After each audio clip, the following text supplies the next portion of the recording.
So, hi everyone. Good morning, everyone. Today we have with us is Mr. Gulam Ali sir. So he did MA in History and Literature, Persian Literature from University of Kashmir, and he conducted moral classes also. And in 2020, he won the Best Teacher Award. Good morning, sir. Actually, it's a pleasure having you with us, sir.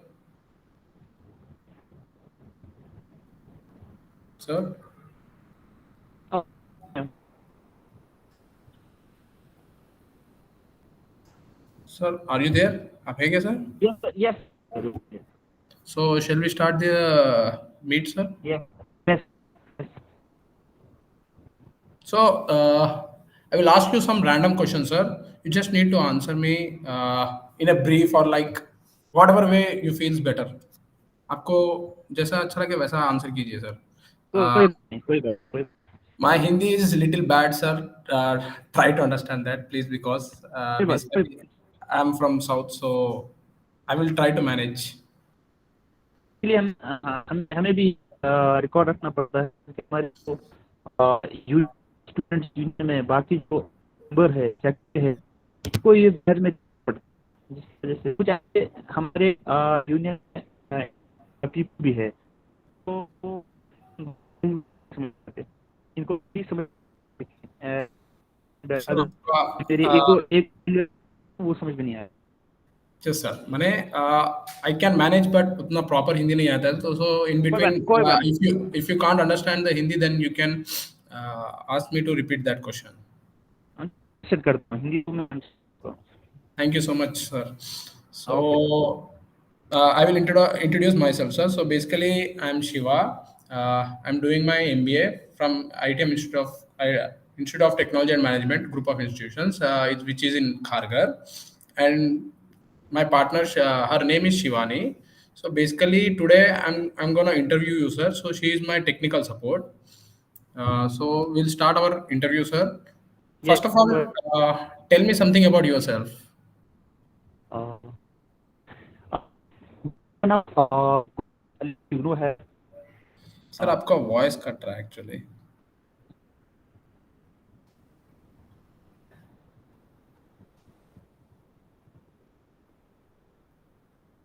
जी मेरा नाम Ghulam Ali Uno है मैं पूरा belong करता हूँ जालपुर बांसपुरा की ये JNK का एक और ये डिस्ट्रिक्ट के अंदर में पड़ता है वो जो इलाका है जालपुरा ये त्रिपुरा का आखिरी इलाका है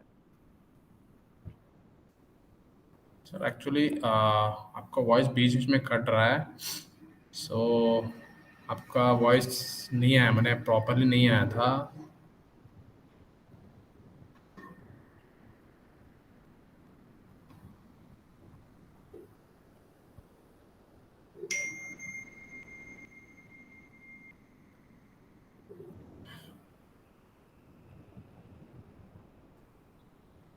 हेलो यस सर.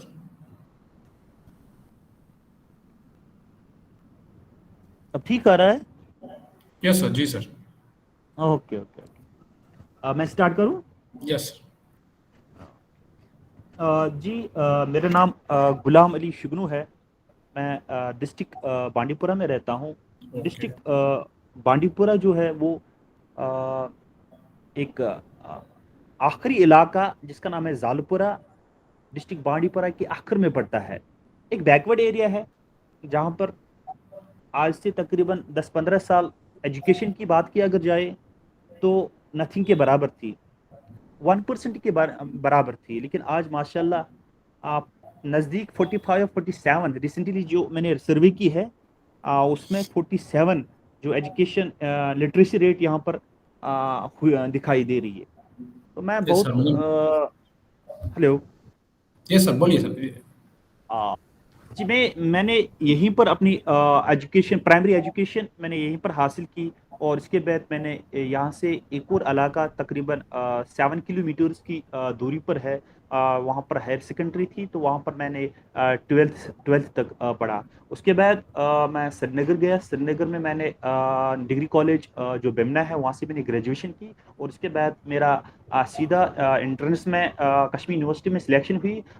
तो वहाँ से मैंने हिस्ट्री और उसके बाद पर्शियन लिटरेचर में मैंने जो ईरानियन लिटरेचर है वहाँ से मैंने इन 2 सब्जेक्ट्स में पोस्ट ग्रेजुएशन हासिल की। इसके बाद मैंने बीएड भी किया, तो मानो यूनिवर्सिटी से मैंने बीएड भी किया है। सर सुन के अच्छा लगा कि आप you are from Jammu Kashmir and आपने इतने सारे किया। इट्स लाइक ब- ग्रेट जी सर। बिल्कुल, जी बिल्कुल। सर सो मेरा दूसरा क्वेश्चन है, what is made you want to become a teacher? आप टीचर क्यों बनना चाहते थे? मैंने ये आपका कुछ ये ये पैशन तो था? ये तो बहुत अच्छा कल ये तो बहुत अच्छा क्वेश्चन आपने मुझे पूछा, बहुत अच्छा। मैं चाहता था कि आप ये क्वेश्चन मुझसे पूछते। देखिए, मैं अगर बात करूं अपने इलाके जालपुरा की, अपने विलेज जालपुरा की मैं अगर बात करूं, तो यहाँ पर जो कंसेप्ट एजुकेशन का नहीं था, बहुत ज्यादा वीक था। यहाँ के पेरेंट्स जो थे वो नहीं चाहते थे कि इनके जो बच्चे हैं वो पढ़े, वो एजुकेशन फील्ड में आए। तो उसके बाद मैंने देखा मेरे पेरेंट्स ने मुझे बहुत सपोर्ट किया। और उन्होंने भी मेरे पेरेंट्स भी ये चाहते थे कि मैं एजुकेशन डिपार्टमेंट में आ जाऊं और यहाँ इस सोसाइटी को मैं थोड़ा चेंज करूं, और यहाँ जो पेरेंट्स के जो माइंड माइंड सेटअप है उसको मैं चेंज करूं। इसके बाद मैंने मन बना लिया, नहीं मुझे आना ही आना है एजुकेशन डिपार्टमेंट में। मैं अगर एजुकेशन डिपार्टमेंट से दूर रहूं तो मेरी जो सोसाइटी है वो प्रॉब्लम में फंस जाएगी। क्योंकि 2000 में यहाँ पर एजुकेशन का इतना कुछ कंसेप्ट नहीं था। यहाँ पेरेंट्स नहीं चाहते थे कि अपने बच्चों को पढ़ाए। और इसके बाद मेरे पेरेंट्स मेरे फादर, उन्होंने अपने ज़माने में 10th तक पढ़ा था, उन्होंने मुझे हौसला अफजाई की और उन्होंने मुझे एक रेस्पॉन्सिबिलिटी दी। उन्होंने मुझे कहा कि आपको एजुकेशन में टीचर बन के आना है। अगर आपको पढ़ना है, सिर्फ इसलिए पढ़ना है कि आपको टीचर बन के आना है, आपको यहाँ पर इन बच्चों का गाइड बन के रहना है, ताकि हमारी जो सोसाइटी है ये इस वक्त बहुत सारे मुश्किलात में फंसी हुई है। आप ही एक हो जो इन मुश्किलात से इनको निकाल सकते हैं। तो मैंने मन बना लिया, इसके बाद मैं इस डिपार्टमेंट में आ गया। और आज माशाल्लाह मैं अपनी सोसाइटी को देख रहा हूँ। ये सोसाइटी जिस प्रॉब्लम्स में फंसी हुई थी, बहुत कोशिश की। इसके बाद मैंने छोटे छोटे यहाँ पर यूनियंस बनाए, स्टूडेंट्स यूनियन मैंने बनाए, उनके जरिए मैंने इनको जगाया, इनके उनके जरिए मैंने इन पेरेंट्स को माइंड वॉश किया। और आज बहुत खुश हूँ कि सोसाइटी आज इस मोड़ पर खड़ा है। Thank you so much sir. आप सोसाइटी को चेंज करने के लिए सोच रहे हैं, ऐसा सभी सोचे तो अपना इंडिया बहुत जल्द डेवलपिंग कंट्री हो जाएगा, डेवलप्ड हाँ कंट्री हो बिल्कुल, जाएगी। बिल्कुल बिल्कुल सर, बिल्कुल। Thank you so much sir. So अब आगे बढ़ते हैं सर। मेरा नेक्स्ट क्वेश्चन है, what is your philosophy of education? माने आपका जी फिलोसफी क्या है बहुत। Sir towards education? देखिए, फिलॉसफी ऑफ एजुकेशन की जहाँ तक बात है, मैंने बहुत सारे फिलॉसफी ऑफ एजुकेशन, बहुत सारे एजुकेशन के बारे में पढ़ा है। इन्होंने अपनी अपनी फिलॉसफी दी दी है एजुकेशन के बारे में। मैंने प्लेटो, एरिस्टोटल, मैंने जाकिर हुसैन, मैंने अपने महात्मा गांधी की, इनकी पढ़ी है। लेकिन मैं बहुत इनसे थोड़ा मैं डिफरेंट हूँ। क्योंकि मैंने जब अपने क्लासरूम को देखा, मेरी ये जो अपनी जो फिलॉसफी थी, इनकी जो फिलॉसफी थी, मैं सारे वो भूल गया। क्योंकि क्लासरूम सिचुएशन को देखकर मैंने अपनी एक फिलॉसफी, अपनी एक माइंड सेटअप किया।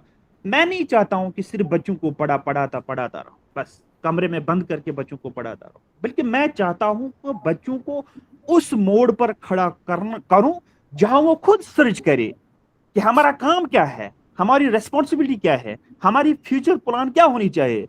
अगर आप ये अपने कंधों पे, अपने शोल्डर्स पे हर वक्त ये रेस्पॉन्सिबिलिटी लोगे कि मुझे ये करना है, मुझे ये करना है, मुझे नहीं लगता आप कामयाब हो जाओगे। जब तक ना आप ये रेस्पॉन्सिबिलिटी बच्चे स्टूडेंट्स के कंधों पे, स्टूडेंट्स के शोल्डर्स पे रखोगे। स्टूडेंट इस बात पर तैयार होना चाहे कि मुझे आगे का प्लान क्या है। तो मैं चाहता हूं कि यही रेस्पॉन्सिबिलिटी हर एक के कंधों पर, हर एक के शोल्डर्स पे रखूं।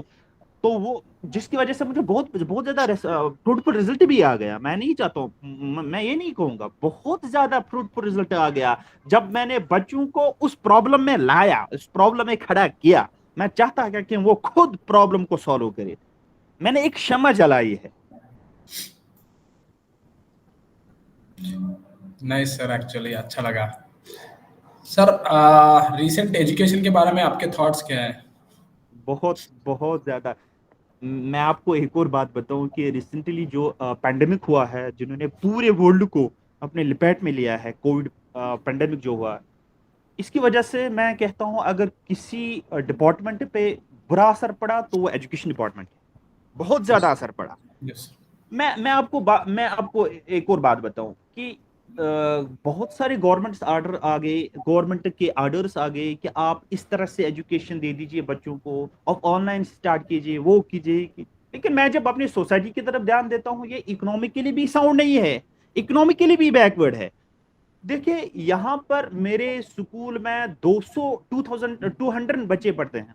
200 बच्चों में सिर्फ 10 के पास स्मार्टफोन है।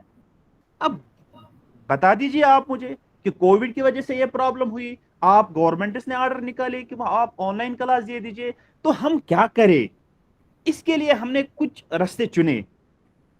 खासकर मैं घर डोर टू डोर जाता हूं, जहां पर मुझे 4 बच्चे लगे मैं इनको क्लास देता हूं, चाहे वो रास्ते में मुझे मिले, चाहे वो किसी जगह मुझे मिले, मैं देता हूं, मैं पीछे नहीं हटता हूं। लेकिन अब गवर्नमेंट को भी सोचना चाहिए, हम करें तो करें क्या? हर एक को सोचना चाहिए। हमारे जो फिलोसफर्स है, एजुकेटर्स हैं, इनको कुछ ऐसी प्लान बनानी होगी जिसकी वजह से वो फ्रूटफुल हो जाए, हर एक सोसाइटी कैटेगरी के लिए वो अच्छा साबित हो जाए। मैं हम हाथ पे हाथ बैठ के कब तक रहेंगे? कब तक हम यही कहेंगे कि बाहर न जाओ, पैंडेमिक है, बाहर न जाओ, ये है, ऐसा है? तो फिर आपको रिजल्ट जो आएगा वो बहुत, मैं समझता हूँ बहुत मुश्किलात में आपको लेके जाएगा वो रिजल्ट। एजुकेशनल इश्यूज जो मैं आपको बताऊं, ये बहुत अच्छी बात है। मैं अपने जेएंडके की बात करूं, Jammu and Kashmir board of school education की मैं बात करूं, मैंने बहुत सारे बुक्स देखे हैं जो बच्चों के हाथ में थी, लेकिन इनका जो मैं आपको कहूं कि वो जो प्रिंट था वो इतना अच्छा नहीं था कि बच्चे पढ़ सके। एक एक दफा मैं इनको पढ़ा रहा था कि फिश टेल एक लेसन थी। फिश टेल तो ठीक था, लेकिन नीचे जो था वो कुछ दिखाई नहीं दे रहा था। आप देख लीजिए हम कहां पे खड़े हैं। आपने फ्री एंड कंपलसरी एजुकेशन देनी है बच्चों को, लेकिन खुदा रहा ये ना दीजिए। आपने इतनी फ्री एंड कंपलसरी एजुकेशन न दे दीजिए कि बच्चों के हाथ में वो किताबें हैं जिनका प्रिंट कुछ नहीं है, जिनका प्रिंट आपको नजर नहीं आ रहा है, तो बच्चे क्या पढ़े? आप मुझे बोले बच्चे क्या पढ़े? एग्जैक्टली सर, सही बोल रहे हैं आप। सर आगे बढ़ते हैं फिर। ऐसा कुछ इनोवेटिव आइडियाज बताइए सर, जो आप इनिशिएट करते हैं क्लासरूम में।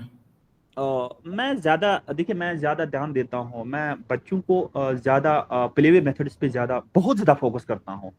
और मैं टीचिंग लर्निंग मटेरियल पे भी ज्यादा फोकस करता हूँ। मैं ये नहीं चाहता हूँ कि बच्चों को आगे किताबें रखूं और उनको पढ़ाता रहूं। मेरा एक क्लास क्या होना चाहिए, एक इंजॉय क्लास होना चाहिए, मुझे सेटिस्फेक्शन मिलनी चाहिए। आज मैं कामयाब, 100% कामयाब रहा, मैंने जो लेक्चर दे दिया वो मैं 100% कामयाब रहा। जब मुझे जब मुझे लगे कि मैंने कुछ दे दिया है, मैं बहुत खुश होता हूँ।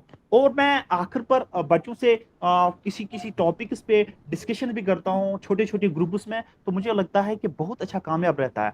देखिए मैं आपको अपनी एक बात बताऊं कि मैंने बहुत सारे सीरियल्स भी लिखे हैं, एपिसोड्स भी लिखे, ड्रामास भी लिखे, लेकिन वो ड्रामा, वो सीरियल्स, वो एपिसोड्स वो मेरे लेक्चर के मुताबिक थे, वो ऐसे नहीं थे।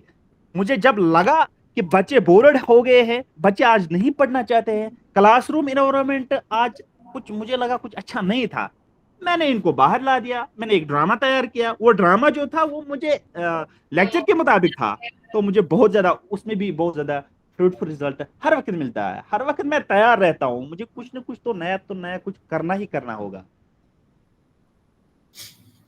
सर आपके आप क्या प्रेफर करेंगे सर, ऑनलाइन या ऑफलाइन टीचिंग? मैं देखिए देखिए आज टेक्नोलॉजी का दौर है, लेकिन मैं जिस सोसाइटी में फंसा हूँ, मुझे नहीं लगता है ऑनलाइन तो ठीक है, लेकिन आगे तो हमें ऑनलाइन ही ऑनलाइन करना है। लेकिन मैं जिस सोसाइटी में रहता हूँ, सोसाइटी को देखकर, यहाँ के बच्चों को देखकर, पेरेंट्स को देखकर, इकोनॉमिकली बैकवर्ड सोसाइटी को देखकर, मैं चाहता हूँ कि ऑफलाइन ही करूँ, क्योंकि मेरा बच्चा मेरे सामने ही खड़ा खड़ा हो तो मुझे बहुत ज्यादा फीलिंग्स होती है, मुझे बहुत अच्छा खुशी महसूस होती है जब मेरा बच्चा मेरे सामने खड़ा हो। अगर उसे कोई प्रॉब्लम हो तो मुझे आके, हम दोनों उस प्रॉब्लम में आके उसको सॉल्व करें। मैं नहीं चाहता हूं कि वो मुझे 4 किलोमीटर, 5 किलोमीटर, 10 किलोमीटर की दूरी पर मुझसे फोन पे बात करे। मैं चाहता हूं कि हम दोनों उसमें इन्वॉल्व हो जाए, उस प्रॉब्लम में दोनों उसका कोई सोल्यूशन निकाल कर। इसलिए मैं चाहता हूं कि ऑफलाइन ही क्लास हो। ऑफलाइन मुझे लगता है कि एक फ्रूटफुल क्लास होता है। सो आगे बढ़ते हैं sir. So how do you determine if your students are learning or not? माने उनका लर्निंग इफेक्टिव है कि नहीं, आप कैसा पता करेंगे? जी देखिए, ये तो एक चैलेंज होता है एक टीचर के लिए, बहुत बड़ा चैलेंज होता है एक टीचर के लिए, कि वो, हर एक टीचर चाहता है कि मैंने जो पढ़ाया है, मैं कब, कहाँ तक कामयाब रहा, मेरी सक्सेसफुल रेट क्या है क्लास के बाद। देखिए, हर कोई टीचर अपने अपनी इनोवेटिव मेथड से ये कुछ करके दिखाता है, कुछ करता है, ताकि वो चाहे कि जो जो उन्होंने बच्चों को दे दिया है, जो उन्होंने बच्चों को पढ़ाया है, उसमें वो कितना कामयाब रहा। मेरी एक अपनी है, मैं आखिर पर बच्चों को कुछ कुछ मैं टर्म्स व्हाइट बोर्ड पे लिखता हूं। उन टर्म्स को बाकी बच्चों तक पहुंचाने के लिए मैं उन बच्चों को इस्तेमाल करता हूं जो बच्चे मुझे लगे कि काबिल है, जिन्होंने अच्छी तरह से अंडरस्टैंड किए है। क्योंकि कभी कभार ऐसा होता है कि क्लास में कुछ बच्चे ऐसे होते हैं जो जो टीचर से ज्यादा नहीं सीखते, जो अपने ही फ्रेंड से ज्यादा सीखते हैं। यस। इसलिए मैं हर वक्त उन बच्चों को तैयार करता हूं। उन बच्चों से ही मैं उन बच्चों को पढ़ाता हूं जो एजुकेशन में बहुत ज्यादा वीक होते हैं, बहुत ज्यादा वीक होते हो। उससे हर वक्त मुझे लगा कि उससे भी बहुत अच्छा रिजल्ट आता है। और हमेशा मैं ये करता हूँ कि लेक्चर के आखिर सेशन पे 5-10 मिनट पहले मैं छोड़ देता हूँ। उन 10 मिनट्स में मेरा ग्रुप डिस्कशन होता है, छोटे छोटे ग्रुप्स में मैं बच्चों को डिवाइड करता हूँ, और किसी खास टॉपिक, किसी खास मेथड, किसी खास टर्म्स पे मैं उनसे डिस्कस करवाता हूँ। मुझे उससे भी अच्छा रिजल्ट आता है। सर मैंने ऐसा ऐसे भी बच्चे होते हैं जो जिनको कुछ समझ में भी नहीं आता हो, मैंने वो मैंने they are weak in studies, मैंने कुछ समझ नहीं पाते, बट उनको कैसे टैकल करेंगे? मैंने उनको आप कैसे लेके चलेंगे साथ में, उन्हें कैसे जी जी जी, प्रोत्साहित बिल्कुल, जी करेंगे? जी जी जी, बहुत अच्छा सवाल, बहुत अच्छा सवाल। देखिए, ऐसा है, हर एक स्कूल में ऐसा है, हर एक इंस्टीट्यूशन में ऐसे है। कुछ ऐसे बच्चे हैं जो लर्निंग में, अंडरस्टैंडिंग में बहुत ज्यादा वीक होते हैं। लेकिन मैं समझता हूं कि आप उनका एक ग्रुप बना लीजिए।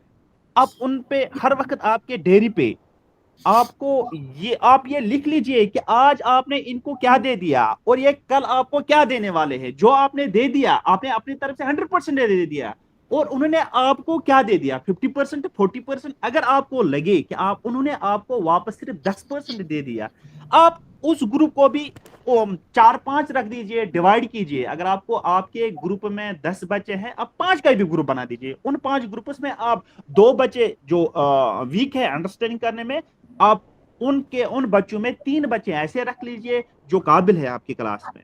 एक आप ये नहीं करोगे, आप अपने अपने रेस्पॉन्सिबिलिटी ये लोगे कि नहीं यार, मैं ऐसा करूंगा।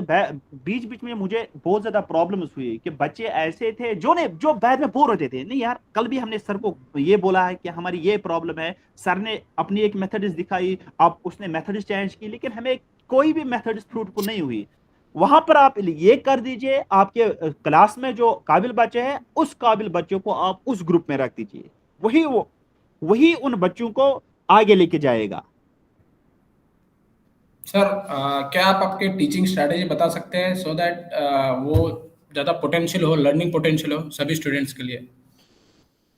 और देखिए, एक बहुत बड़ा चैलेंज होता है कि इंक्लूसिव एजुकेशन, जहाँ पर आपके बच्चे मुख्तलिफ बैकग्राउंड से आते हैं। कुछ ऐसे बच्चे होते हैं जो पुअर होते हैं, कुछ ऐसे बच्चे होते हैं जो किसी खास कैटेगरी से आते हैं। तो इनको एक ही प्लेटफॉर्म पे जमा करना, मुझे लगता है एक बहुत बड़ा चैलेंज होता है एक टीचर के लिए। और पहले ही यानी उस क्लासरूम के इन्वायरमेंट को देखकर आपको उस अपनी एक स्ट्रेटजी बनानी पड़ती है, जिस स्ट्रेटजी से वो सभी जमा हो जाए। आपको ऐसी प्लान बनानी है जिस प्लान में वो सभी बच्चे शामिल हो, सभी बच्चों के लिए वो प्लान फ्रूटफुल साबित हो।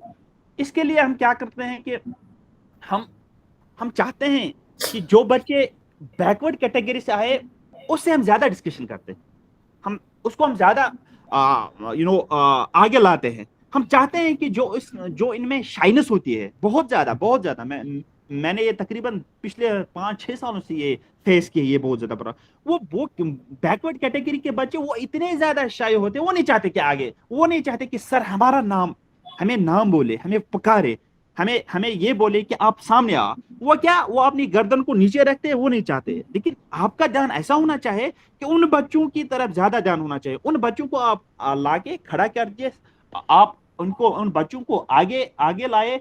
उन बच्चों से ही आप उन बच्चों को उन बच्चों का नाम पुकारिए, उन बच्चों को बोले आप ये कर दीजिए, आप इन बच्चों का मैंने ये पढ़ाया है, आप रोल नंबर 1 से स्टार्ट कीजिए, रोल नंबर 10 10 तक जाइए, रोल नंबर 1 को बोलिए कि सर ने क्या पढ़ाया, उन बच्चों से जो बैकवर्ड कैटेगरी के। लेकिन आपका ये माइंड सेटअप होना, ये प्लान होनी चाहिए कि ये उन शाइनेस से दूर आ जाए। जब तक नहीं ये अपनी जो शाइनेस है इनकी वो खत्म करे, तब तक आपके लिए बहुत बड़ी ये एक प्रॉब्लम है।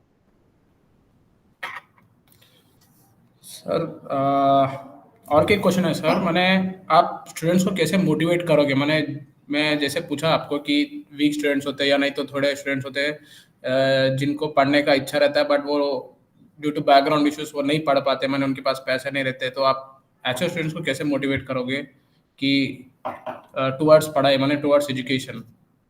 देखिए, मैं आपको एक केस, अपनी एक केस जहाँ पर मैंने एक रिसर्च भी की है। मेरा एक बच्चा था जो नहीं चाहता था कि मैं पढूं। वो आपको पहले ही बोलता मुझे नहीं पढ़ना है, मुझे नहीं पढ़ना है। फिर मैंने बहुत ज्यादा इसके पीछे रिसर्च की, ये बच्चा मुझसे कह रहा है हर वक्त मुझे नहीं पढ़ना, प्रॉब्लम क्या है। फिर मैं इनके पेरेंट्स पे गया, मैं इनके घर गया। मैंने वहां पर देखा कि जो इनके पेरेंट्स थे, जो इनके फादर और इनकी मदर थे, इनके दरमियान बहुत ज्यादा झगड़ा होता था, बहुत ज्यादा। और उस झगड़े में, उस लड़ाई में, उस फाइट में इन्वॉल्व होता था इसका बच्चा। उन उन पेरेंट्स के पास एक ही बच्चा था। और वो आपको देख के, ये वो टीचर को देख के ये नहीं कहता कि मुझे नहीं पढ़ना है, वो अपनी प्रॉब्लम को, क्योंकि वो उस प्रॉब्लम से बाहर नहीं आते थे, घरेलू वो जो इसके पेरेंट्स के दरमियान जो प्रॉब्लम थी वो उससे बाहर नहीं आता था। फिर मैंने इनको इनके पेरेंट्स के पास में गया, मैंने इनके पेरेंट्स को बहुत ज्यादा नसीहत की, और मैंने इनको पेरेंट्स को उस मोड़ पे भी खड़ा कर दिया जहां पर उन्हें लगा कि ये हम जो आपस में फाइट करते हैं इससे हमारा जो फ्यूचर है वो खत्म नहीं होता, हमारे बच्चे का फ्यूचर खत्म होता है। क्योंकि वो पहले ही स्कूल में जाके टीचर को ये बोलता है कि मुझे नहीं पढ़ना है। वो इस लिहाज से नहीं बोलता टीचर को मुझे नहीं पढ़ना है, वो अपने घरेलू जो उसके माइंड में जो वो प्रॉब्लम्स होते थे वो उसको देख के टीचर को ये बोलता है कि मुझे नहीं नहीं पढ़ना है, क्योंकि उसे पता है कि मुझे घर जाना है, मुझे भी फाइट करनी है, आगे मेरा फ्यूचर जो प्लान है वो फाइट करने हैं।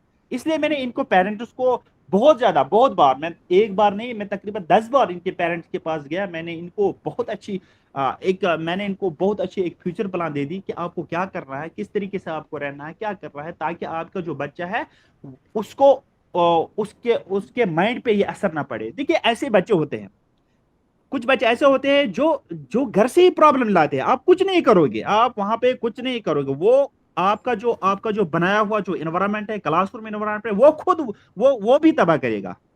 लेकिन आपको देखना, आपकी इनको बैकग्राउंड देखने होती है। ये जो प्रॉब्लम है, क्या यही से स्टार्ट हुई, हमारे स्कूल से स्टार्ट हुई, क्या ये प्रॉब्लम इनके पेरेंट्स ने स्टार्ट की, या इनके घर से ही स्टार्ट हुई? तो जब तक ने एक टीचर एक डायरी मेंटेन करेगा कि इस बच्चे के बैकग्राउंड में ये देख लेगा कि प्रॉब्लम क्या है, प्रॉब्लम कहाँ से स्टार्ट हुई है, पेरेंट्स से स्टार्ट हुई है, सोसाइटी से स्टार्ट हुई है, या इसके फ्रेंड्स में ऐसी जिस फ्रेंड्स के साथ ये हर दिन घूमता है, क्या वही फ्रेंड्स इनको इस तरह की प्रॉब्लम में लेके आए? तो मुझे मुझे लगता है यहाँ पर टीचर का जो मेन रोल होता है वो एक डायरी मेंटेन करनी होती है। आप बैकग्राउंड से लेके आप स्टार्ट कीजिए, ताकि आपको जो आने वाला जो रिजल्ट होगा वो अच्छा होगा। वरना वरना वो बच्चा आपके प्रेजेंट जो क्लासरूम सिचुएशन है वो भी तबाह करेगा। सही बोले सर आपने। सर ऐसा एक मेमोरी बताइए आपके टीचिंग के करियर में जो आपके दिमाग में बैठ गया हो, या नहीं तो आपको ऐसा एक अच्छा मेमोरी होगा, स्वीट मेमोरी काइंड ऑफ कुछ तो रहेगा ना, वो शेयर जी कीजिए। जी बिल्कुल, जी बिल्कुल। एक दफा मैं जब पहली बार टीचर बन गया, तो मुझे इतनी इतनी ज्यादा एक्सपीरियंस नहीं थी। मैं उस स्कूल में गया, मैं बोर्ड पे लिखता था कैन, कुड, वुड, लेकिन दूसरी दिन मैं बच्चों की जो कॉपीज थी वो चेक करता था, वहां पे कैन के बदले कुड, कुड के बदले वुड, वुड के बदले कुछ और वो लिखते थे। फिर मैंने बच्चों को बहुत बार बोला, लेकिन ये प्रॉब्लम सॉल्व नहीं हो रही थी। एक दफा क्या हुआ कि एक टीचर आ गया, वो एजुकेशन ऑफिसर था। उसने मैंने उनसे शेयर किया, मैंने बोला यार प्रॉब्लम ये है, मैं बच्चों को ये बोलता हूँ, ये कुछ और लिखते हैं। अब मुझे बोल लीजिए आप, इस प्रॉब्लम को मैं कैसे सॉल्व करूं? जब तक मैं ये प्रॉब्लम सॉल्व करूं, मेरा मेरा जो लेक्चर देना वो कुछ किसी काम का नहीं है। फिर इन्होंने मुझे एक बहुत अच्छी, इन्हें कहा आप बच्चों को लाके खड़ा करो, आ जा। सभी बच्चे, मैं तकरीबन 50 बच्चे, वो बच्चे जो थे वो मैं ग्राउंड में लेके आया। उन्हें 50 बच्चों को बोला कि एक सर्कल में आ जा। सारे सर्कल में आ गए। उन्होंने पहले के कान में बोला एप्पल, एक सिंपल वर्ड बोला एप्पल। उससे बोला कि आप दूसरे के कान में ये फॉरवर्ड पास ऑन कीजिए। लेकिन दूसरे को कहा तीसरा नहीं सुनना चाहिए, ऐसा ऐसा बोल लीजिए, कान कान में बोल लीजिए, तीसरा नहीं सुनना चाहिए। इसी तरह पहले ने दूसरे के कान में बोला, दूसरे ने तीसरे के, चौथे, पांच। अच्छा, मैं 50 के पास पूछा, 50 को बुलाया, बोला आ जाए इधर। आप मुझे बोल लीजिए 49 स्टूडेंट वाले ने आपके कान में क्या बोला? उन्होंने बोला कि उन्होंने 8 बोला। एप्पल था, वर्ड था, एप्पल था। इन्होंने इसको साइड में रखा। फिर 49 बोला, क्या बोला, ऐसे ऐसे। फिर उन्होंने ऐसे 20 लड़के खड़ा कर दिए, कहा इनके, इन 20 स्टूडेंट्स के जो ईयर में प्रॉब्लम है, आपने आप आप पूरी क्लास को दोष दे देते। ना ना ना ना, दोष ना क्लास को दे दीजिए, इन ये जो 20 है इनके कान में प्रॉब्लम है। फिर हमने उस एजुकेशन सर ने मुझे हमने फिर एक एप्लीकेशन लिख दी। हमने सीओ, चीफ एजुकेशन जो हमारा था, हमने उसे फॉरवर्ड की। कहा कि हमारे स्कूल में ऐसे बच्चे हैं जिनके प्रॉब्लम है, जिनके कान में कुछ प्रॉब्लम है, वो अच्छे तरीके से नहीं सुन पा रहे हैं। तो फिर उन्होंने एक डॉक्टर टीम भेज दिया, तो वो प्रॉब्लम सॉल्व हुई। मैं कहता हूँ कि पिछले 1-2 सालों से वो प्रॉब्लम मुझसे सॉल्व नहीं हो पा रही थी, लेकिन एक बेहतरीन तरीके से उस एजुकेशन सर ने, उस जोनल एजुकेशन ने मुझे एक बेहतरीन तरीके से सिर्फ आधे घंटे में वो प्रॉब्लम मुझे सॉल्व करके दे दिया। आज तक भी मुझे वो याद है। मुझे जहां जहां पर भी लगे कि बच्चों को फॉल्ट है सुनने में या अंडरस्टैंडिंग करने में, मैं इसी तरह की बहुत सारी मेथड्स यूज करता हूँ, जिससे मुझे लगा कि बहुत अच्छा हो रहा है, बहुत अच्छा मेरा रिजल्ट आ रहा है। ये इनोवेटिव आइडिया था सर एक्चुअली। जी बिल्कुल, बहुत अच्छा, बहुत अच्छा। बहुत अच्छा आइडिया था। सर आपको लास्ट क्वेश्चन है सर, आपको कैसा ऐसा कभी लगा है क्या पढ़ाते समय, कभी फ्रस्ट्रेशन के टाइप में हुआ है क्या कि थोड़े बच्चे होते हैं जो बिल्कुल सुनते नहीं है टीचर्स के? देखिए, ऐसे भी बच्चे होते हैं जो जिद्दी होते हैं, बहुत ज्यादा जिद्दी होते हैं, जो छोटी छोटी बातों पे आपस में फाइट करते हैं। कुछ ऐसे बच्चे भी होते हैं जो पहले ही कहते हैं हमें हमें हमें हमें यहाँ पर नहीं रहना चाहिए, हमें हम ये कला। देखिए, मैं मैथमेटिक्स पढ़ा रहा हूँ, 20 बच्चों को मैं मैथमेटिक्स पढ़ा रहा हूँ, उसमें से 5 लड़के नहीं चाह, वो पहले ही मुझे कहते हैं हम कब 10th स्टैंडर्ड पास करें, इस मैथ को हम वहीं पर छोड़ देंगे, पहले ही मुझे कहते हैं। फिर आप मुझे बोल लीजिए, आप इनको 8th स्टैंडर्ड में पढ़ा रहे हैं, 8th स्टैंडर्ड में ही ये बच्चे आपसे कह रहे हैं कि 10th पास होने दो, हम ये सब्जेक्ट ही छोड़ देंगे, अभी आपके पास 2 साल है। आप बता दीजिए कि ये तो मैथमेटिक्स नहीं पढ़ने वाले, ये तो पहले ही कह रहे हैं हमें नहीं। आप क्या करोगे? आपके पास भी ये बहुत बड़ी प्रॉब्लम होती है यार, क्योंकि यहाँ पर आपको रिजल्ट भी दिखाना होता है कि मेरा रिजल्ट इस साल इतना आ गया, इतना आ गया। तो मैं समझता हूँ कि यहाँ पर बहुत ज्यादा प्रॉब्लम, यहाँ पर ये एक बहुत बड़ी प्रॉब्लम है। उसके लिए हम क्या करते हैं, मैंने बहुत बार इन बच्चों को मार्केट्स में ले आया, मैंने मार्केट्स में इनको बहुत सारा प्रैक्टिकल वे में इनको दिखाया, प्रैक्टिकली। लेकिन यहाँ पर मुझे लगा, मैंने डॉक्टर सुमित्रा प्रसाद से भी एक बार ये बात कही थी, मैंने उनको बोला कोई इनोवेटिव मेथड दीजिए। ये जो 5 बच्चे, ये मुझे पहले ही कह रहे हैं कि मुझे यार सब ये 2 साल बीतने दो, फिर ये सब्जेक्ट हमें नहीं देना है। अब मुझे कुछ ऐसा बता दीजिए, या कुछ ऐसी मुझे मेथड्स सिखा दीजिए जिससे मैं इन 5 को मोटिवेट करूं। बहुत बड़ी उन्होंने भी अपने तरीके से बहुत ऐसे ऐसे इन्होंने काउंसलिंग भी की इन 5 बच्चों को, बहुत बार उन्होंने काउंसलिंग की इन 5 बच्चों को, लेकिन आज तक वो ऐसे ही ऐसे खड़े हैं। इसके फिर मैंने अपने जो हेडमास्टर साहब है, हेडमास्टर साहब ने प्रिंसिपल साहब से भी मैंने बात की। प्रिंसिपल साहब ने उन्होंने बड़े शफकत तरीके से, बड़े अच्छे तरीके से उन्होंने एक अपनी एक मादरी लैंग्वेज में सिंपल मेथड से उन्होंने इनको मैथमेटिक्स स्टार्ट किया बड़े अच्छे तरीके से। और हर वक्त इनको इनको जब लगा कि हमें ये क्वेश्चन समझ में नहीं आ रहा, तो वो इनको प्लेवे मेथड से इन बच्चों को वो अंडरस्टैंड करवाते हैं वो क्वेश्चंस। लेकिन मुझे लगा धीरे धीरे वो जो 5 बच्चे हैं, वो मुझे डायरी पर भी उनका नाम भी लिखा है, उन 5 बच्चों का मेरा जो फोकस रहता है हर वक्त उन 5 बच्चों पे रहता है।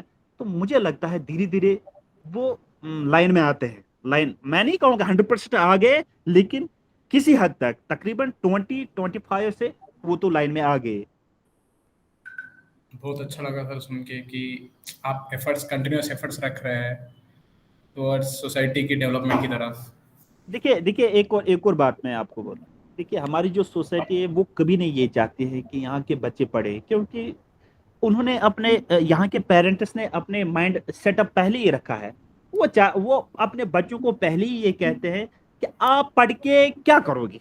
हमें बोल, आपको बिजनेस ही करना है, आपको जॉब ही करना है, आपको पैसे चाहे, इसलिए आप अपने हाथ में आप पेन ना रख लीजिए, आप कोई कारोबार पहले ही कर लीजिए। यहाँ पर पेरेंट, क्योंकि हमारी जो सोसाइटी है वो बहुत बड़ी है, तो उन वो प्रॉब्लम्स भी हमें फेस करने पड़ते हैं। वो बहुत ज्यादा प्रॉब्लम फेस करने पड़ते हैं। मैं रिसेंटली आपको एक बात बताऊं कि जी बोलिए। ये डॉक्टर सुमित्रा प्रसाद से भी मैंने ये बात बोली थी कि यहाँ पर एक कारोबार आ गया, एक बिजनेस आ गया जिसका नाम था पश्मीना।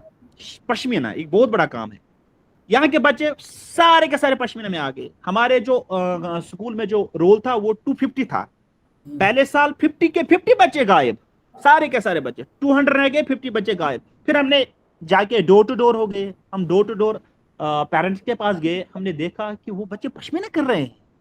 मुझे बोल लीजिए आप क्या करोगे एज अ टीचर, आप क्या करोगे जब इनके पेरेंट्स मोटिवेट नहीं है इनको स्कूल भेजने के लिए? तो आप क्या करोगे? आपकी रिस्पॉन्सिबिलिटी है। मैं मानता हूं कि आपने अपने शोल्डर्स पे ये रिस्पॉन्सिबिलिटी ली कि मुझे इन बच्चों को स्कूल में लाना ही लाना है, लेकिन जब इनके पेरेंट्स नहीं चाहते कि ये बच्चे स्कूल में जाए, एजुकेशन हासिल करें, इसके लिए हमने कंसर्न जो यहाँ पर पुलिस स्टेशन भी है, हमने वहां पर भी इनको एप्लीकेशन दे दी। लेकिन वो कब तक, उन्होंने पेरेंट्स को बुलाया, उन्होंने वहां पर इनको काउंसलिंग की, लेकिन वो वैसे की वैसे है। मैं चाहता हूँ कि इसके लिए भी कुछ ना कुछ कुछ ना कुछ होना चाहिए। एक और बात मैं बताऊं, वो प्रॉब्लम भी बहुत बड़ी हमारी सोसाइटी में है। देखिए 10th स्टैंडर्ड में बहुत सारे, अगर यहाँ पर मैंने देखा है, मैं as a board of school में भी बहुत बार रहा हूँ। रिसेंटली यहाँ के तकरीबन 1.5 से 2 लाख बच्चों ने एग्जाम दे दिया 10th स्टैंडर्ड का 10th। उसमें तकरीबन 1.5 लाख बच्चे कामयाब हुए, सक्सेसफुल हुए, 50,000 बच्चे नाकाम। आप मुझे बोलिए वो 50,000 कहाँ जाएंगे? वो तो फिर पढ़ने वाले नहीं है। कुछ न कुछ तो गवर्नमेंट को करना ही करना है। वो 50,000 बच्चे वो तो कारोबार में लग जाते हैं, वो फिर एजुकेशन में नहीं आते। मैंने देखा, मैंने बहुत बार। इस वक्त मेरी एक ये जो एक तलाश, इसका नाम है तलाश, वो हमारी चल रही है। हम उन बच्चों को ढूंढते हैं जिन्होंने 10th स्टैंडर्ड में एजुकेशन खत्म कर दी। वो फिर उन्होंने नहीं पढ़ा।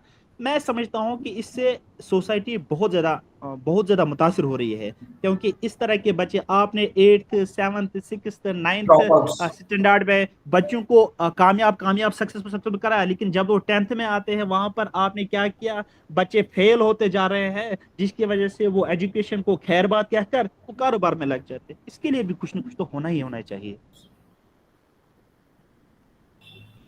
उतना ही सर। सर आपके साथ इंटरव्यू करके बहुत अच्छा लगा। Thank you so much sir. बहुत बहुत शुक्रिया आपका, आपका भी बहुत बहुत शुक्रिया। आप आपसे भी आप डेवलपमेंट के लिए कुछ ना कुछ ट्राई कर रहे हैं, मैंने प्रयत्न कर रहे हैं, और वो भी इतना छोटा सोसाइटी में आप ट्राई कर रहे हैं कि सभी पढ़े। और मेरे जो फैमिली आ, मेंबर्स है, अपने प्राइम मेरी मिनिस्टर जो ने भी बोला है कि सबका विकास हो, आप वही ट्राई कर रहे हैं। बिल्कुल एक्चुअली मैं बिल्कुल कनेक्ट कर पा बिल्कुल। रहा हूँ। बहुत अच्छा लगा सर आपको आपके साथ मिल के। इसके लिए मैं बताऊँ, इसके लिए मैंने, मेरी जो फैमिली मेंबर्स है वो यहाँ गांव में नहीं रह रहे थे। वो सिटी में रहते हैं। मेरे जो ब्रदर है, शबीर इसका नाम है, वो इस वक्त नीट की प्रिपरेशन में है। मेरी जो सिस्टर है वो सेकेंड ईयर में श्रीनगर में यूनिवर्सिटी में पढ़ती है। मेरा एक ही मकसद है, वो वहाँ से अच्छे बन के आए और इस सोसाइटी में काम करे। हो सके मेरे जो कंधों पे, मेरे जो शोल्डर्स पे वो रिस्पॉन्सिबिलिटी बहुत ज़्यादा है, उससे मुझे लगेगा कि वो कम होती जा रही कम होती हो जाएगी। क्योंकि मैंने हर वक्त अपने भाई को ये बोला कि आपको सिटी में रह के काम नहीं करना है, आपको सिटी में रह के पढ़ना है, गांव में रह के काम करना है। एग्जैक्टली सर, मैंने डेवलपमेंट की तरफ आप सोच रहे हैं, बहुत अच्छा लगा बिल्कुल सर। एजुकेशन के आप ज़्यादा प्रायोरिटी दे रहे हैं। जी, बिल्कुल बिल्कुल। कुछ एजुकेशन रहेगा तो प्रैक्टिकल, उससे कुछ उससे कुछ बच्चे सीख सकते हैं, कुछ ना कुछ तो सीखेंगे सर, एथिक्स या कुछ ना कुछ मॉरल तो या कुछ सीखेंगे। भी। कुछ भी सही। Thank you so much sir, बहुत अच्छा लगा। आपका भी बहुत बहुत शुक्रिया, आपसे आपने बात मुझे करके बुलाया। बहुत अच्छा लगा सर। आपने मुझे बुलाया, बहुत बहुत शुक्रिया। Sir thank you so much sir. मैं 2 मिनट के लिए आपका